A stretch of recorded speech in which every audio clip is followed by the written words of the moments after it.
if you look at that active win streak, there's still some guys ranked ahead of Paddy Pimblett, but nobody has a longer win streak than him in that top rankings. He is only behind Islam Makhachev with 14. Now he has 7.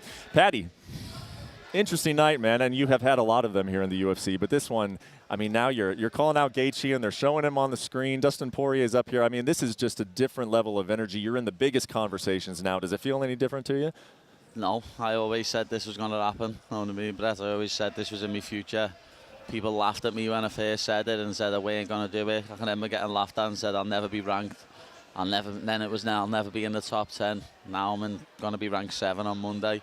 And then I'm coming for the top 5 and then the title. And can I ask you, I think I've asked you this before, but you are so fueled by doubters. You know, you call them a gang of mushrooms today, and it is. You come up here and you say, you say it in every post-fight speech too. You're like, what now? You know, I keep proving you wrong. Why do you love proving the doubters so wrong? It's just something in my city we love doing. You know what I mean? In Liverpool, people try and put us down. They have done for years and years and years. And we just love proving people wrong and coming back and showing everyone that we won't be beaten, you know what I mean? We'll keep coming back and coming back and coming back. That knee was absolutely lovely, by the way. That's just picture perfect watching it back.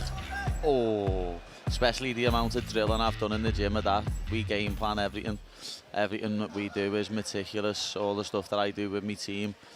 And you'll probably see some of the stuff from my videographer come out on YouTube the next few days of us throwing that knee and throwing some of the shots that we did in the fight. Yeah. And I just, everything went perfectly tonight. Everything went perfectly apart from this mat burn.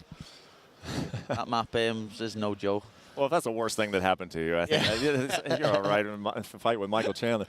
Do you think we're sleeping on your striking a little bit? Because, of course, I was going to bring up that knee, and that was sensational. And I think he was pretty much done from that moment on. Are we underlooking your striking a bit? Everyone underestimates me striking. Everyone thinks I'm just a grappler. You know what I mean? And I think, like, obviously, no disrespect to the fighters who are mentioning here, Dustin, Justin, and Charles. I've just put more of a clinic on the feet against Michael Chandler than they did. They got caught with shots against Chandler. I hardly got it. I think I got it with one overhand in the first round. And I've seen the judges' scorecards after it as well. That whatever them 2 judges are, what give the first round to him, need sacking. They need giving the P45, lad. Because how on earth do you give that first round to him? Like, he pushed me against the cage and held me there for a little minute or two, but whenever we were separate, I was the one striking on him. I was the one landing on him. He couldn't get near me. And that's what I said was going to happen. I said I'd keep him on the end of me jab, keep him on the end of me punches, keep him on the end of me kicks. And I did it. And the game plan worked perfectly. You are not a guy who is short on confidence. You know, you've been that way, I think, really since your amateur career. I mean, you were on the forums talking trash to the trolls way back then. Yeah. But a fight like this, I mean, you did everything you said you were going to do. You said that, you know, they say that he's got the more knockout power. I think if anybody gets knocked out, it's going to be him. He's got the Division I wrestling. I think I'll be fine in the wrestling department. And both of those proved to be true. But when you do it so convincingly, this does have to even raise your confidence even higher, right? To go out there and do that to somebody like Michael Chandler? Yeah, of course. This just, like, I knew that I was going to do this. So it has obviously raised my confidence a bit more, but at the same time, I knew I was going to do this. I knew I was going to come out and I was going to beat Michael Chandler up. It was just where I was going to finish him. And I said this in the fighters meeting yesterday with DC and Megan O'Leary and John Anik. I was like, there's so many different ways that I can see myself finishing him that I don't know how I'm going to do it. I said flying triangle, I said stepping in with an elbow, I said a knee, I said uppercut, I said me backhand, I said me left hook, I said a rear naked choke, I said the multiple different chokes, an armbar, I said ground and pound with elbows.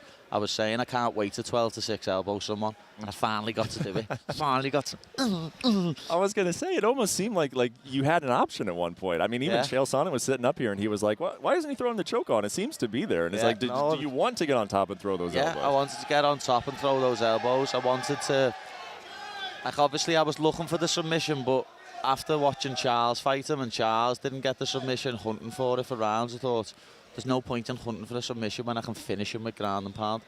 As I say, we game plan perfectly, and that's what we did. Like, I know he's got good submission defense, so we altered that and put it on him with ground and pound instead, because I knew I'd finish him. I knew I was getting the finish tonight. I said within 2, so it was a little 3 minutes too late, but I still got the finish within 3 rounds. Well, you got some absolutely fun fights ahead of you here at all big names, all high ranks, superstars, really.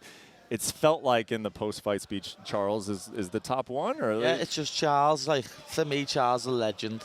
Charles, former UFC lightweight champion, defended the belt twice, you know, beat Dustin, beat Justin, beat Michael for the belt. Like, he's a legend. He's got the most submissions in UFC history, and people say that he is the best submission artist the UFC's ever seen. But I think I'm a better submission artist, so I'd love for that fight. But obviously then there's Justin, there's Dustin, there's Armin, but will he shit the bed and not turn up on the day? You never know. So I don't know if I'd want to fight him. Obviously there's El Chirito as well, there's Ilia Topuria. Yes, I forgot all about mentioning him in the post-fight interview. There's also Conor McGregor, who was seen put a bet on Michael Chandler. Know what I mean? The Scouse Irish connection, lad. You're meant to back your own. So if he wants his head punching him when he comes back, I'm game to beat McGregor up. Yeah, I mean, I would take any one of those. And Ilia Topuria, I've got to believe that that's going to happen at some point. I was going to let you go, but then they just told me in my ear they've got some video of something that happened backstage. You were... Oh, yeah, this little maggot. Can you tell us what's going on? He only does something when there's a camera about. What happened? I seen him at Power Slap the other week and walked past him, staring at him, and he looked at the floor like that. And then now he knows there's a camera about. He walked past. So I just said to him, lad, I'll come and slap you, but you'll go and ring the police on me like you did with Masvidal, you little grass. Little grass, you just said there. Yeah, do you know what that means? No idea. Snitch. Ah, okay. Know what I mean? But anyway, he can eat shit. He pays supermodels to stand with him, the fucking bum. He's a nobody. He's on a 3-fight losing streak or something. He's irrelevant. He's trying to use me now to stay relevant because he's a nobody. He's a bum. I'd beat Colby Covington for a laugh, but I've got bigger fish to fry than that little mushroom. Man, you do. You have a lot of fish to fry, and I'm going to look forward to every single one of those fights. The Ilia fight, again, has to happen. I just wonder where, when, but that one's going to be a big one when it happens. But they're all going to be big ones. That's a pay-per-view headline with no title on the line. You know what I mean? You don't need a title on the line for that. That's just a pay-per-view headliner right there. Well, we'll let you get out of here, eat some food, enjoy Miami, enjoy the win, and we'll wait to see what's next. Thank you very much. Congratulations, Paddy.